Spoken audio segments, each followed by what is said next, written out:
Be on the move today. I'll have an update on Philippe Coutinho, who's currently out with the Brazil national team. I hope you're ready for a busy deadline day. Here at Sky, we are prepared and we have every angle covered. Literally, because I'm up here on the roof of the Sky Sports News studios, and from here, in the distance, not too far away, we can actually see Wembley. Of course, this season, that is the home of Tottenham, and they're involved in a tug-of-war with Chelsea, their rivals, for two different players. Find out who this hour. Bungie, anybody? Right, let's recap that update on Alexis Sanchez from a few minutes ago. James Cooper's there, waiting to speak to us at Manchester City's training ground. James, remind us about this potential transfer. Yeah, big interest in Alexis Sanchez. I think that goes almost without saying. We know that, of course, that Manchester City want to bring the player to the blue side of Manchester. We know about that bid that was turned down on Tuesday by Arsenal, amounting to around £50 million. We also know that interest remains there, that negotiations are still open between Manchester City and Arsenal, and I would expect City to come in with a second bid to try and get Alexis Sanchez not only out of Arsenal but also out of Chile to Manchester and become Pep Guardiola's latest signing of this transfer window. Bearing in mind, of course, he has spent over 400 million as Manchester City manager over the last year or so. That, of course, could become perhaps £500 million if he pays an awful lot for Alexis Sanchez and brings other players into the club today. But I think what I'm being told, certainly by people that are linked to Manchester City, is that the logistics of Alexis Sanchez being in Chile and not in Manchester or even London won't stand in the way of this deal, nor will anything else when it comes to medical, when it comes to anything else, to stop this deal going ahead. But clearly, the key aspect of this deal, which makes everything perhaps go forward, is them having a bid accepted by Arsenal, and that so far hasn't happened. City haven't come in with that second bid, despite rumours and speculation elsewhere. So far, a second bid hasn't been made. But one thing that has changed this morning is that I'm led to believe that Manchester City have received a bid from Crystal Palace for Eliaquim Mangala. I think that's a player that City would be happy to allow to leave either on loan or permanently. I'm led to believe it might be a permanent situation, but I'm waiting to hear whether Manchester City have accepted that bid or not, or what the nature of that bid is as such. But what it would perhaps allow Manchester City to do, and this is why Manchester City might accept the bid quite early, is to if you like, press the green light on another deal, which would be a centre-back coming in when Mangala goes out. And clearly all roads point to Johnny Evans, who funnily enough was training with Northern Ireland here ahead of their game against San Marino all this week. So he got a taste of life on the blue side of Manchester. And as I say, if Mangala is leaving Manchester City, then I think City will step up their interest on bringing Johnny Evans here, because Pep Guardiola is short in cover for his centre-back areas. So things happening pretty quickly at Manchester City. Johnny Evans could come in, but I think what we're all waiting to see is whether the chequebook will be opened again and Manchester City making another big bid to bring Arsenal's Alexis Sanchez, as I say, not only from Arsenal and North London, but also from Chile. And I'm being told that if that bid is accepted by Arsenal, when it does come, that no obstacles will stop Manchester City from completing that deal today. James, interesting times. Sanchez, of course, not the only Arsenal player potentially on his way today. Now, we understand Liverpool have agreed a fee of £35 million for the Arsenal midfielder Alex Oxlade-Chamberlain. A medical's already been completed. Well, we'll speak live to Aidan McGee at the Emirates shortly. First, though, to Vinny O'Connor, who's at Liverpool's training ground. Vinny, any idea of a timescale for this deal to be done? Well, at the very least, we expect Liverpool to make one announcement today. That'll be the signing of Alex Oxlade-Chamberlain. That £35 million fee agreed with Arsenal yesterday. The medical taking place last night at St George's Park. And we also understood that there wouldn't be any problems over personal terms. £120,000 a week across a 5-year contract. And we expect that announcement to come from Liverpool sometime today, possibly even as early as this morning. Vinny, lots of clubs also interested in Virgil van Dijk. Liverpool still one of them? Yes, Liverpool been interested in Virgil van Dijk, as we know, throughout the summer. Could today be the day that Liverpool finally prize him away from Southampton, or at the very least, just make that last-ditch attempt to bring him to Liverpool Football Club as well? Of course, throughout the summer, Southampton have resisted in much the same way as Liverpool have resisted Barcelona's attempts to take Phil Coutinho to Barcelona. Now, obviously, we know that Coutinho is Barcelona's #1 target as well. With regards to Coutinho and Virgil van Dijk, we expect the futures of both players players to become a lot clearer over the coming day or so. And of course, Liverpool retain an interest in Thomas Lemar of Monaco. They went in with an initial bid of £55.5 million. That was rejected. We've also heard that Divock Origi, there's a possibility of him maybe going on loan as part of that deal. We understand now that Origi could be on his way to Wolfsburg in a loan deal, with Wolfsburg prepared to pay the £6 million loan fee. And on top of that, of course, as well, another possible departure from Liverpool today is Mamadou Sakho. He may well get the permanent move to Crystal Palace. Vinny O'Connor from Liverpool's training ground, thank you. All right, let's go live to Aidan McGee at the Emirates now. Aidan, we've just heard Liverpool's side of things. What about Arsenal's side of things, re Alex Oxlade-Chamberlain? Well, Mike, specifically as things pertain to Alex Oxlade-Chamberlain, as Vinny said, the medical was done last night. The fee has been agreed, £35 million up front, with a further £5 million in add-ons, taking the deal worth up to £40 million in total. And that's for a player in the last year of his contract. He's flattered to deceive, some Arsenal fans would tell you, in the last 6 years since he joined from Southampton in 2011. But that isn't the only possible big-name departure from Arsenal, of course. Alexis Sanchez is the other one on everybody's lips. People at Arsenal now resigned to him going, you would think. Let's just recap where we are with this. On Tuesday, City made one bid, as James Cooper said, of £50 million. They've not come back with another bid as yet. We're expecting things to move on that. That deal could rise to as high as 60, maybe even £70 million, according to reports. It's not really City's concern how long he has left on his contract here. It's the value he has as a player to them. So we're expecting some movement on that. In terms of other outgoings with Arsenal, well, Shkodran Mustafi could still go to Inter, although Arsenal, to be fair to them, have maintained that he will stay at the Emirates beyond the window. Lucas Perez may go back to Deportivo. He arrived 12 months ago rather from Spain, and has been something of a disappointment here at the Emirates and been denied a few opportunities. And Joel Campbell, a perennial loanee outwards from this club, looks like he's going to be going on loan again. But no doubt as to the big departure. And if we look over to the left-hand side up here, lots of livery adorns the stadium here at the Emirates on match days, and indeed outside of match days. And we can see El Niño Maravilla. That means, in relation to Alexis Sanchez, the boy wonder. They may have to take that down by the end of today, as Arsenal fans indeed wonder where their star player will be come 11 o'clock tonight. Yeah, there's a few clubs thinking that. Aidan, thanks very much. One of those clubs must be Leicester City. What a way to kick off deadline day, because we had a bit of a transfer mystery. Now, the Algerian FA released Riyad Mahrez from the squad, so they say he can complete a move to his next club. No official word from Leicester, lots of talk of possible destinations. He's been cited all over the place on social media. Let's get to the bottom of it, or try to. Alan Myers waiting to speak to us from Leicester. Alan, what can you tell us? I can tell you that he's not here. Myself and my cameraman have done a full sweep of the place, and no sign of Riyad Mahrez here. And in all seriousness, Mike, there seems to be a sort of mystery around the player and why he's travelled to Europe. The Algerian FA putting out that he'd been allowed to go away from their training camp. Of course, they have a game against Zambia on Sunday, to come back to do a deal, I think was the sort of term. Now, as far as anyone here is concerned, there has been no bid at all. We're hearing nothing from the club officially, but as far as our understanding is that there has been no bid for Riyad Mahrez from any club. So where he is and who he's coming to see remains a little bit of a mystery at the moment. The last time any official bid was put into the club was back 3 weeks ago by Roma, who made a very public pursuit of the player. £31.8 million was that bid, which fell well short, we're led to believe, of Leicester City's valuation of the player. So that's the last time, our sources are telling us, that's the last time the club got an official bid for Riyad Mahrez. So as you've suggested, there have been sightings as well of the player, one in Paris, one in London. All those are unconfirmed. We don't know where he is at the moment, and as I say, it feels here as if everybody's been taken a little bit by surprise by the statement from the Algerian FA. So we'll keep an eye on that one, of course, through the day. It could be a very busy day here at Leicester City for one reason or another. Because, of course, the reason I mention West Brom is there's talk about Johnny Evans from West Bromwich Albion, of course, coming to Leicester City. Manchester City and Arsenal, another two clubs that have been mentioned for Johnny Evans. Leicester City would like to bring in a centre-back, I think it's fair to say. And of course some more outgoings. Danny Drinkwater, will he be allowed to go to Chelsea? Put a transfer request in just recently.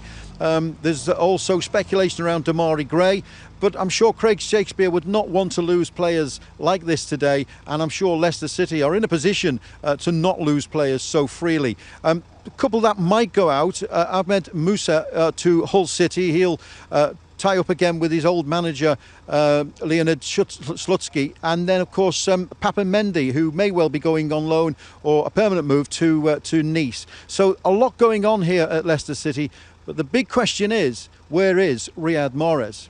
That is the question we're all asking ourselves. So what is the fuss about Riyad Mahrez? Thanks very much to Alan Myers. What's the fuss about Riyad Mahrez? Why is it that so many people seem to be looking after him? Let's have a look, looking out for him rather. Let's have a look and see what it's about. Well, these are his goals in the last few seasons, and as you can see, only this one, 2015-16, did he get double figures. You'd hardly say he's prolific in the ones before. He's played every minute of this season for Leicester City, yet to score a goal. Where is he? Well, the manager earlier this month said he wasn't sure if the player would stay. I think it's important for any player to remain what's the most important thing, and that's to perform out there on the grass. And, you know, as I've said before, while he does that, he'll always be considered for selection. He's certainly proved his value. Have there been any further bids since? Not that I'm aware of, no. Do you think that he will remain a Leicester player? I don't know. I'm not, as you say, a fortune teller. I'm not sure.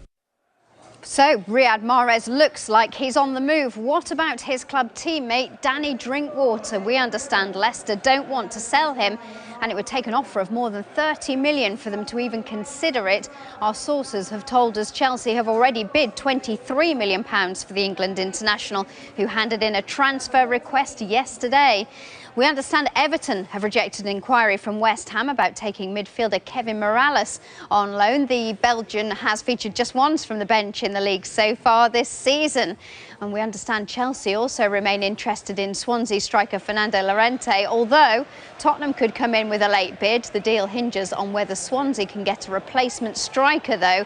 They're still in talks with Manchester City about Wilfred Bony. Sticking with Swansea, and sources are telling us they're close to adding one of the brightest prospects in European football to their squad. Renato Sanchez, who worked with Paul Clement at Bayern Munich, is on the verge of signing on a season-long loan for a fee of just £2 million.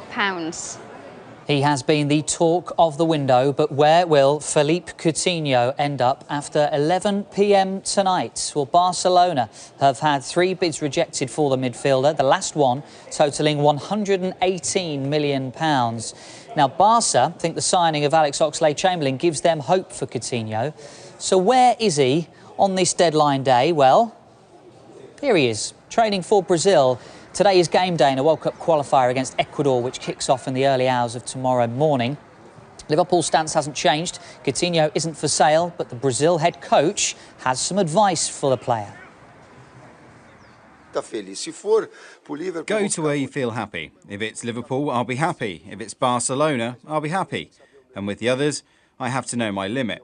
I don't have to have an opinion on everything. I don't have to be the guy who shows up to do things, to make some manifestation so there's repercussions. I'm more discreet and fair in these things, and fair means being happy. I know the dimensions, and that there's a window, and that there are lots of possibilities for club transfers that happen, and I need to be aware of this. It plays with emotions, it plays with the player's life, it affects the clubs, and at the same time, the essence of the Brazilian team. And remember, the Spanish transfer window closes tomorrow, so there is just one extra day if Barca fancy a late move. From Coutinho then, let's go to West Ham United, and a fascinating standoff this morning between the club and their player, Diafra Sakho. Crystal Palace have made a £10 million bid for the player. That's not quite the end of it, though, because Sakho wasn't even in the country yesterday. He passed a medical with the French club Rennes and discussed personal terms. That was all without West Ham's permission. He also missed training at West Ham yesterday without the club's permission. Rennes' offer was £9 million, and co-chairman David Gold has said Sakho is not for sale. Will there be an update on Sakho's future today? We'll be right across it for you. We're expecting plenty of activity in the EFL today. First up, Birmingham are on the verge of signing Brentford forward Hotter. A £6 million deal has been agreed. He's now on his way to Birmingham for a medical. There could be activity at Fulham. We understand they've made a £15 million bid for Dwight Gale, although Newcastle are looking for closer to £20 million and will only sell if they can find a replacement. Tim Krul could also be on his way from Newcastle to the Championship. We hear Nottingham Forest have made an inquiry for the goalkeeper. There's interest from Sunderland in Aston Villa striker Ross McCormack, who's made just one sub-appearance this season, but we understand the player expects to stay at Villa as things stand. The Villa owner, Dr. Tony Jaa, expects a busy day, though. Answering a question from a fan on Twitter, he said 2 or 3 things will happen, maybe 4 or 5. Who knows? Watch this space. We will watch this space now. We've been asking what your hopes and fears are for this deadline day. Loads of you have been tweeting, so thank you so much for that. Keep them coming. Let's have a look at some of the responses. This comes from Adam, who's a Leicester fan, and says he fears that Riyad Mahrez, Danny Drinkwater and Demarai Gray will all leave, but he's hoping for none of the above. Good luck with that one. Now, Tosh is hoping that Mahrez is on his way out of Leicester. The reason? Well, he's an Arsenal fan and wants to see the club sign either Mahrez or Julian Draxler, but he fears that Wenger will sell Sanchez and not sign a replacement. What do you think? What are you hoping for? What are your fears? At Sky Sports News with the hashtag Deadline Day. And not only that, we're testing your knowledge this morning. Here's the latest question. Do you know the answer? Which of these players did not sign for Arsenal on deadline day 2011? Do you know? If you do, tweet us at Sky Sports News. Answer after the break. Now, before the break, we asked you which of these players did not sign for Arsenal on deadline day 2011. Mikel Arteta, Andre Santos, Per Mertesacker, Park Chu-young. Our floor manager, Johnny, looked me in the eye and said, I know this. It's Mikel Arteta. Johnny, wrong. Nowhere near. The answer is Park Chu-young. Arsenal signed the South Korea striker from Monaco, £2 million the day before deadline day. The other 3, Arteta, Santos and Mertesacker, all signed. So well done to Toby Harrison, Connor Ashton and Louis Scott. Floor manager Johnny, rubbish.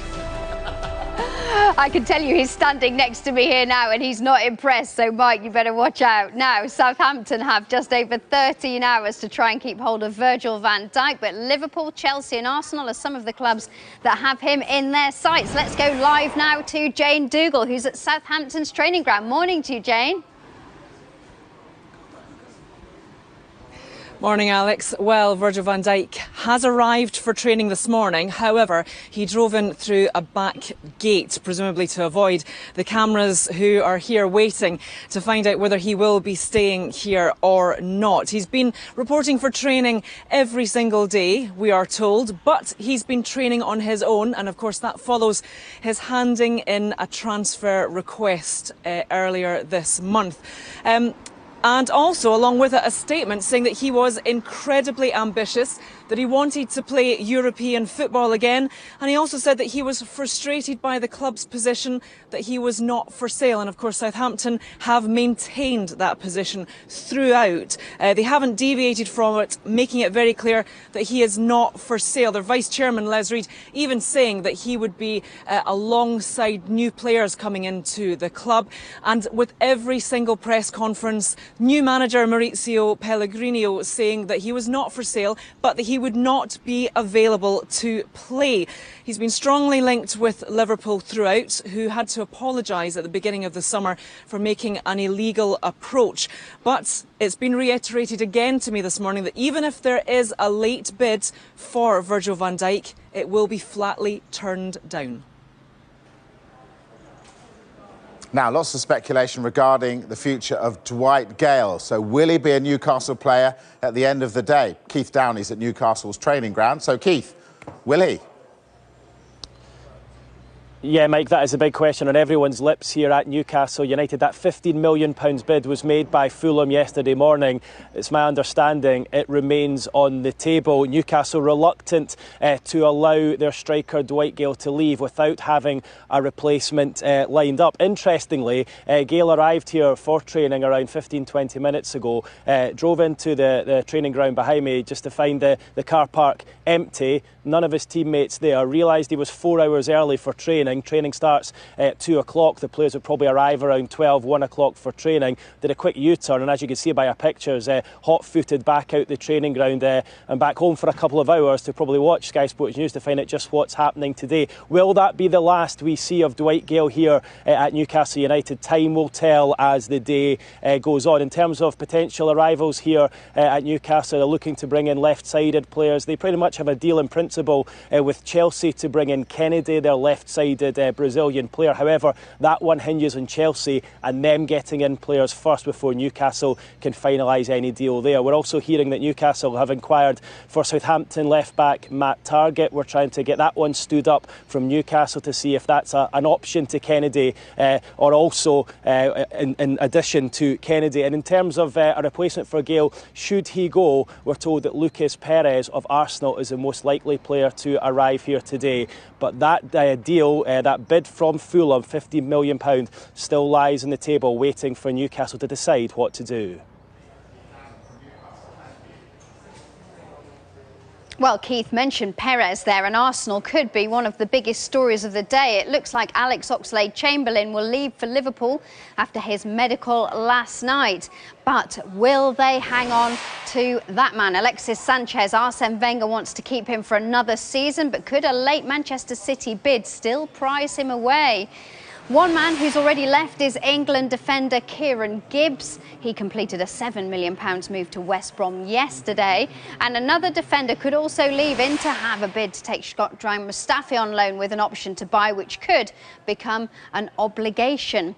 And this won't cheer the mood amongst Arsenal fans following that humiliating 4-0 defeat to Liverpool on Sunday.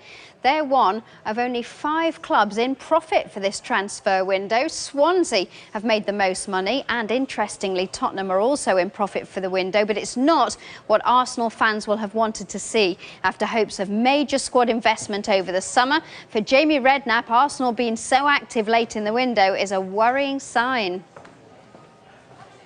I find it, incredible that all of a sudden they're starting to panic. Seems like everyone's up for sale.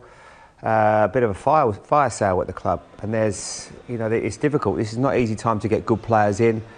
It looks like they're trying to sell lots of players, but these are problems that you listen to Arsenal players, Thierry Henry, Ian Wright, players like that. They're going to be saying, well, why is this for that? And to be trying to do deals with 2 days to go, this doesn't make any sense. This is a quality football club we're talking about, not a club that does things in this manner. Now, talks are ongoing between Manchester City and Stoke over Fabian Delph. It's thought a deal is currently unlikely. Brighton, who are they in for? Let's find out. Mark McCadam is there. Mark what's going on at Brighton?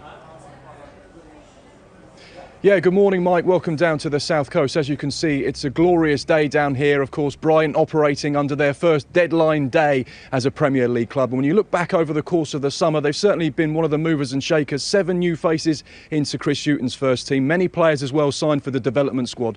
And on 3 separate occasions, the manager has broken the club's transfer record. But of course, it's all about who will they sign on deadline day. And it's our understanding that they're close to making their first signing. Stefano Denswil from Club Bruges. He's a 24-year-old centre-back at 6'3". He's played right throughout the Netherlands team from under 15 to under 21, has a whole degree of pedigree, and of course came through the Ajax system. It's our understanding that the first part of his medical was completed here at the training ground last night, and we're expecting him to be back in this morning to finish off the formalities of that transfer. We're expecting it to be a season-long loan, and of course it will be the second player that Brighton signed from Club Bruges. The first was a record signing, Jose Izquierdo, who cost the club £13.5 million.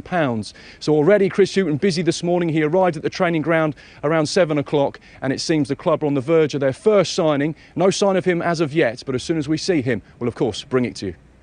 Mark McCadam, thank you. Right, Alan Myers has been set the task of finding out about Riyad Mahrez. I think he has. Alan. No, I haven't. He's not here. And, but the mystery continues. We don't know where he is. We don't know what's happening as far as him is concerned. Leicester City are saying absolutely nothing behind us. And the mystery continues, Mike. But certainly our sources are telling us that the club have received no new bids for Riyad Mahrez. So who's he coming to see? What deal is he coming to sort out? We don't know. Maybe he's just placing himself in an area as opposed to Zambia, which would be easy to get to if a deal was to happen. We don't know. So we'll wait and see on that. One thing we do know, our Sky sources are telling us that there's been a bid from Bournemouth for Demarai Gray of £25 million here at Leicester City, and that's been rejected. That's what our sources are telling us. So it's a really busy day here at Leicester City for one reason or another. Remember, Johnny Evans is of interest from West Bromwich Albion to come in, but the other ones are going out. Ahmed Musa possibly going to Hull City, Papin Mendy possibly going to Nice, and of course there is speculation, as we've said, around Demarai Gray. And also Danny Drinkwater. What's his situation at the moment? We're still waiting to find out that. So I think Leicester City, it's about holding on to their players. Deadline day is all about, if you're buying a player, it's fantastic. But if you're selling a player, you've got to find a replacement in, a few hours' time. And that's not easy. So that will be the fear for Leicester City fans. Alan, before we went to you, our director said we're going to Mike Myers. Do you know what? I'm going to ask him next time. Thank you. Probably the best way. It's all true. Now, Felipe Coutinho is keen on a move to Barcelona, but Liverpool are keeping firm on their stance. He's staying. Will they have their mind changed by the end of the day?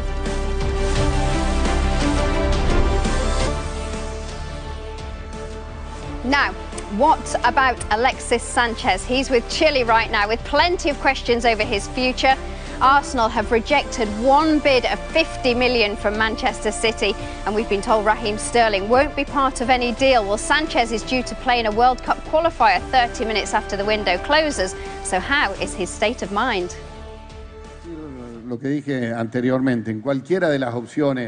We are talking about a top player that plays for one of the best teams in the world and is trained by one of the best coaches in the world. So his current conditions being an Arsenal player are almost superb and almost incomparable. Now all the options that are being handled are similar. To say that he can be nervous about his future is only a metaphoric way to talk about this. All of us would want to have this kind of worry. Regarding the times, in many occasions the decisions don't depend on one person. There are other interests involved and the player cannot control them. He is at the expense of these decisions. That is why there is a period that the associations consider logical. After tomorrow, he will know better about this aspect of his career. So, will Wenger sell his best player in the last moments of the transfer window? Well, the player's exit was a topic on last night's debate show. He's had enough. He's well had enough. And it might be the opportune moment to take, whilst he's a great player, £50 million is an awful lot of money. They're in a mess. They've got themselves into a situation where the manager didn't sign his contract.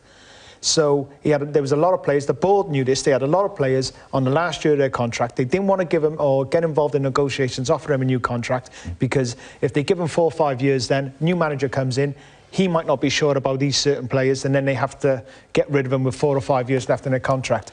Arsenal have themselves to blame at this present moment, and tomorrow it could get worse. It could be the worst transfer window in Arsenal's history. Now, has Alexis Sanchez hinted that he might be about to leave Arsenal? Well, you might remember that Gerard Piqué posted a picture on Instagram of Neymar before his move to PSG with the caption, "Stays." Well, here is a reminder of that post on Instagram. Piqué with Neymar there. Well, take a look at this, because the account Football Academy has posted the same picture but with Sanchez's head cropped onto Neymar's. But interestingly, if you have a look very, very closely, can you see that there? The post was liked by Sanchez's official account. So will Sanchez be an Arsenal player by the end of the day? We'll let you know. Yeah, that remains to be seen, but no surprise that he's one of our most wanted this deadline day. And we'll be live to Arsenal and Manchester City throughout the day to keep you right across all developments. Well, the future of another Arsenal player, Alex Oxlade-Chamberlain, is a lot more certain. A fee that could rise to £40 million was agreed yesterday, and people close to the deal are telling us he had a medical at St George's Park last night. So we could get developments anytime soon. Felipe Coutinho is another of our most wanted. He's still keen to join Barcelona, who haven't come back yet since a fourth bid of £138 million was rejected. Now, this one could drag on a little bit because Spain's window closes tomorrow.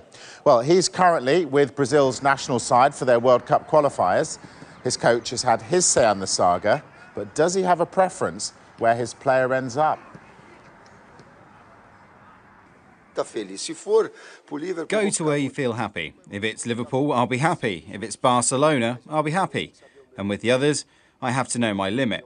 I don't have to have an opinion on everything. I don't have to be the guy who shows up to do things, to make some manifestation so there's repercussions. I'm more discreet and fair in these things, and fair means being happy. I know the dimensions, and that there's a window and that there are lots of possibilities for club transfers that happen, and I need to be aware of this. It plays with emotions, it plays with the player's life, it affects the clubs and at the same time, the essence of the Brazilian team. Now, will Virgil van Dijk get his wish and leave Southampton? Lots of clubs linked with him, including Liverpool, Chelsea, Arsenal and also Manchester City. Craig Bellamy, though, thinks Van Dijk will stay put. They've got to keep him now. They'd be crazy if they try and sell him last day. Why have they got to keep him? If he says he's refusing to play. Yeah, but they've gone on this long now, and at the same time, who are they going to bring in? Yeah, but this has been going on for so long. But they've known it, so you should have done your business early doors. If you were going to get rid of him, and he wanted to go, and you were willing to sell, then you should have done it. There's a World Cup at the end of this year. If he wants to play for Holland, and if they qualify and he wants to represent Holland in the World Cup, he's going to have to play, and he's going to have to play well. He's training on his own right now. That'll change. What about Diego Costa? What is happening with him? We know he's determined to leave Chelsea.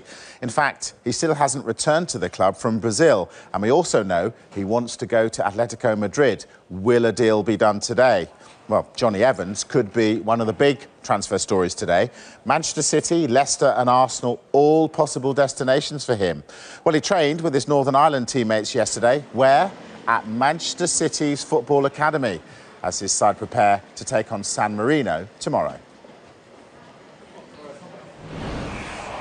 Yes, the breaking news is around Manchester United midfielder Matty Wilcock, who's completed a season-long loan move to Dutch side FC Utrecht.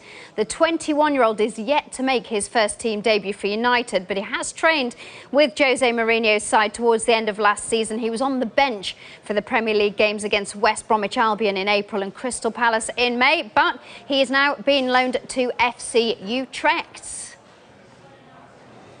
Now, this reporter has definitely got the best gig. Where's he? He's in Milan. Craig Slater, what's the story in Italy?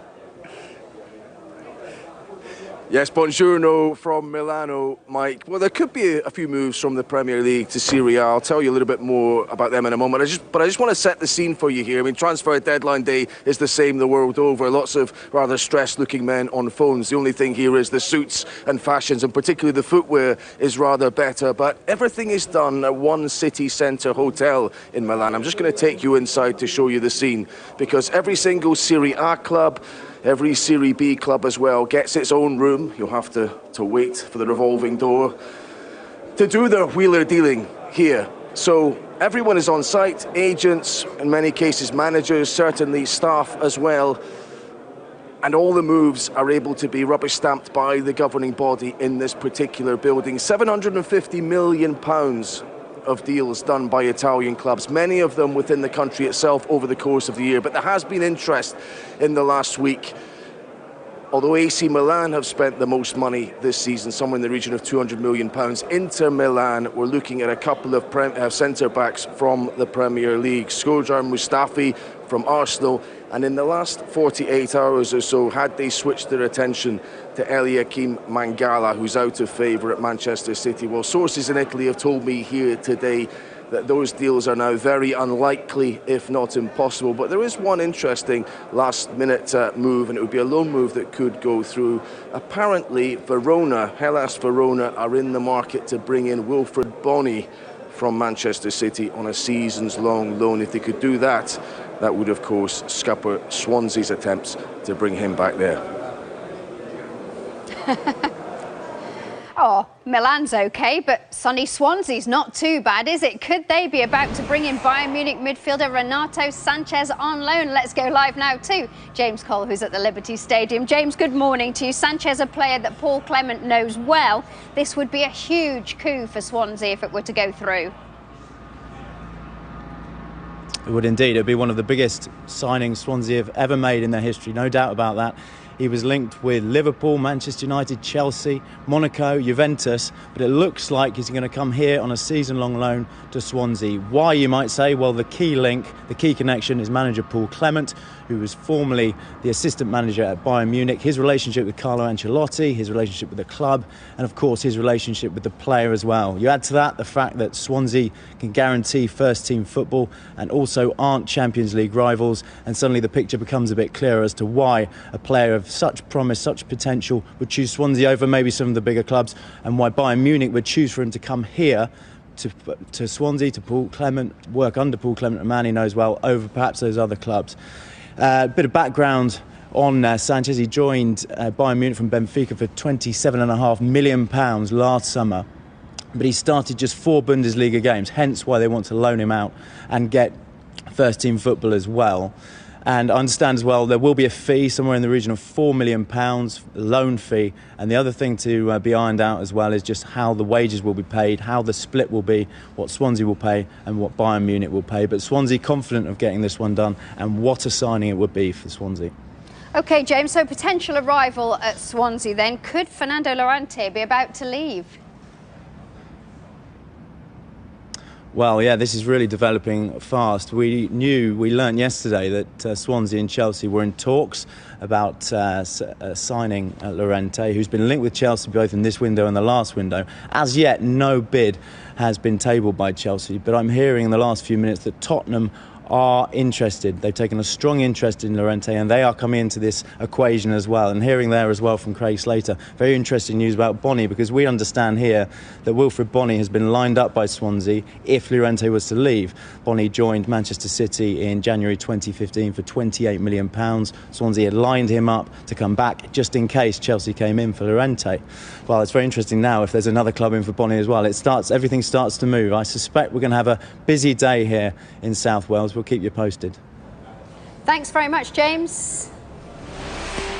Now, this is our final tease of the morning. Just to give you an update, Alex Hammond 1 out of 4, Mike Wedderburn 2 out of 4, floor manager Johnny 0 out of 4. Oh. So he's got a chance with this one. How many times has Nico Crenshaw moved on deadline day? Do you know? Johnny doesn't look like he does. Tweet us at Sky Sports News. Answer after the break. This is the last teaser of the morning. Now, the question was, before the break, how many times has Nico Crenshaw moved on deadline day? What did Johnny, the floor manager, go for? He said 6. Was he right? Of course he wasn't. The answer, 4. Portsmouth, Spurs, QPR twice. Who signed him every time? Harry Redknapp at all of those clubs. Congratulations to Stephen Brook, Joshua Norwood, Reece Lawrence, who all got it right, as did I. But Johnny, no. And to Mike Wedderburn, he didn't actually say it himself, did he, this time? But well done, Mike. Now, Aston Villa chairman Tony Zia is an active social media user, where he's been talking about the club's transfer plans on Twitter. Villa fan Jack Pick asked this question on Twitter. He said, Tony Zia, will it be worth checking my phone all day today, Doctor? Will we expect any late deals? Well, Zia replied. He said 2 or 3 things will happen, maybe. 4 or 5. Who knows? 15 to 16 hours to go. It's counting down all the time, of course. Well, a player who knows all about transfers is Jamie Curitan. He's played for 17 clubs in his career, including Norwich, Reading and Colchester. And this is what he's posted on Twitter. He said, looking forward to seeing what deadline day brings. Feet up and Sky Sports news on all day. Welcome along, Jamie. Thanks for watching. Right, let's give you an update then on Crystal Palace's efforts to sign Manchester City's Alequim Mangala. Let's go now to Palace's training ground. Michael Bridge is waiting to speak to us. I think he's almost ready to speak to us. There you are, Michael. What have you got for us? No, I'm all set. Sorry, Mike. Yeah, sorry, Mike. I'm all set. Just had a good morning from Andros Townsend, player I remember at Tottenham Hotspur. Well, obviously he was wanted by Leicester City, as we told you yesterday. Looks like he's going nowhere, so I've just had a very nice good morning from him. But what I can tell you, Crystal Palace fans, as you've heard earlier this morning, that you have made a bid for Manchester City defender Mangala. There is still interest in the Liverpool defender Mamadou Sakho, but I can reveal that Crystal Palace are actively pursuing another striker as well. I'm trying to absolute best to get you a name as soon as possible, but I can say that Crystal Palace are in the market for a defender and a striker. Now let's bring you some huge news concerning Swansea's Fernando Llorente. Jamie Weir is at Tottenham. Jamie, what can you tell us? Well, Alex, I can tell you that Spurs are now the favourites to sign Fernando Llorente. We've had that confirmed to us by a number of sources within Spurs that a bid has been accepted by Swansea for him. He's been a long-term Chelsea target. Even back in January, Chelsea were interested in Fernando Llorente. Negotiations between Spurs and Swansea only started yesterday afternoon, but this morning a fee has been agreed. Now, this is probably not the end of the matter. We expect Chelsea to come back in, but it would be great for Daniel Levy and Spurs if they could get one over in Chelsea and get Fernando Llorente in. Yes, a deal has been agreed between Spurs and Swansea. That's the breaking news here from Tottenham. Can't tell you yet about the fee that's been agreed or the length of contract, or even if he's on his medical, on his way here for his medical yet. All we can say at the moment is that a deal has been agreed between Tottenham and Swansea for Fernando Llorente. Now, Everton have been busy so far in the window, but are they done? Let's find out. Richard Graves is there for us. Richard. Yeah, good morning, Mike. Already 8 new faces brought in through this transfer window by Everton manager Ronald Koeman. We believe he's looking to bring in more before that 11 p.m. deadline tonight. One man we can tell you that's had an offer rejected by Everton is Kevin Morales. We understand West Ham have made an inquiry about taking him on loan, and we believe Everton have rejected that offer. Players also who could be moving, Ross Barkley. All summer long we've been hearing from Ronald Koeman that Ross Barkley will be sold in this transfer window, but he has a hamstring injury at the moment which is sidelining him, so it remains to be seen over the next few hours whether there's any movement there. We do expect some players to come in. Of course, Ronald Koeman has made it clear ideally he'd like another forward and another defender. We could also see winger Nikola Vlasic from Hajduk Split, just 19 years old, impressed the Everton management team during their recent Europa League tie. We expect him to arrive at some point on a permanent deal during the course of today. Richard Graves, thank you. These pictures just reaching us from Ibrox. The Cardiff fullback Declan John has arrived this morning. He's expected to join Rangers on a season-long loan. We will, of course, keep you across developments. The window in Scotland, remember, closes at midnight. Will Dwight Gale still be a Newcastle player come the end of the window? Well, Fulham are in talks with the striker. Now,